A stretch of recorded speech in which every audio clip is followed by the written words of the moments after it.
जय हिंद साथियों, स्वागत है आप सभी का SKR एजुकेशन सेंटर चैनल पे। साथियों, लूसेंट बुक में निहित 1000 अति महत्वपूर्ण जनरल नॉलेज के क्वेश्चंस को हमने 1 से 9 तक के पार्ट में देखा है, जिसमें से कुछ क्वेश्चंस रिमेनिंग थे जिसको हम इस 10 नंबर पार्ट में कवर करेंगे। साथियों, स्टार्ट करते हैं। चलिए, भू राजस्व की दयशाला पद्धति किसने लागू की थी? साथियों, अकबर ने लागू की थी, आपको ध्यान में रखना है।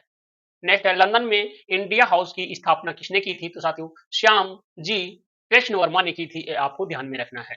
नेक्स्ट है, विश्व का सबसे बड़ा प्रायद्वीप कौन सा है? साथियों, तो अरब प्रायद्वीप है, ये आपको ध्यान में रखना है। नेक्स्ट है, तंबाकू के धुएं में कौन सा हानिकारक तत्व पाया जाता है? तो साथियों, निकोटिन पाया जाता है, ये आपको ध्यान में रखना है। चलिए, नेक्स्ट है, मौसमी गुब्बारों में किस गैस का प्रयोग होता है? तो साथियों, हीलियम गैस का प्रयोग होता है, आपको ध्यान में रखना है। नेक्स्ट है, गाय के दूध का रंग पीला होता है, किसकी उपस्थिति के कारण होता है? साथियों, कैरोटीन की उपस्थिति के कारण होता है, ये आपको ध्यान में रखना है। नेक्स्ट है, विश्व एड्स दिवस कब मनाया जाता है? तो साथियों, विश्व एड्स दिवस 1 दिसंबर को मनाया जाता है, ये आपको ध्यान में रखना है। नेक्स्ट है, भारत के राष्ट्रीय ध्वज का डिजाइन किसने तैयार किया था? तो साथियों, मैडम भीखाजी कामा ने किया था, ये आपको ध्यान में रखना है। नेक्स्ट है, सन 1815 में आत्मीय सभा का गठन किसने किया था? तो साथियों, राजा राम मोहन राय ने किया था, ये आपको ध्यान में रखना है। नेक्स्ट है, किस घटना के बाद रविन्द्रनाथ टैगोर ने सर की उपाधि लौटा दी थी? तो साथियों, जलियांवाला बाग हत्या के कांड वाली घटना के बाद रविन्द्रनाथ टैगोर ने सर की उपाधि लौटा दी थी।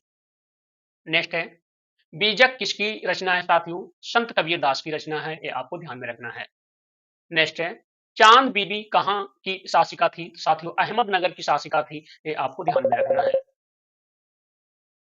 तुलबुल परियोजना किस नदी पर स्थित है? साथियों, झेलम नदी पर स्थित है, ये आपको ध्यान में रखना है। भारत में कौन सी जलवायु पाई जाती है?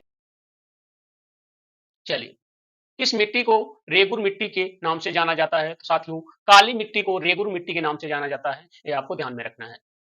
लाल मिट्टी का रंग लाल क्यों होता है? साथियों, लौह अयस्क की उपस्थिति के कारण होता है, ये आपको ध्यान में रखना है। भारत में रेशम का सबसे अधिक उत्पादन किस राज्य में होता है? साथियों, कर्नाटक में होता है, ये आपको ध्यान में रखना है। अगला प्रश्न है साथियों, टेस्ट मैचों में भारत की ओर से पहला शतक किसने लगाया था? तो साथियों, लाला अमरनाथ ने लगाया था, ये आपको ध्यान में रखना है। Thanks for watching this video.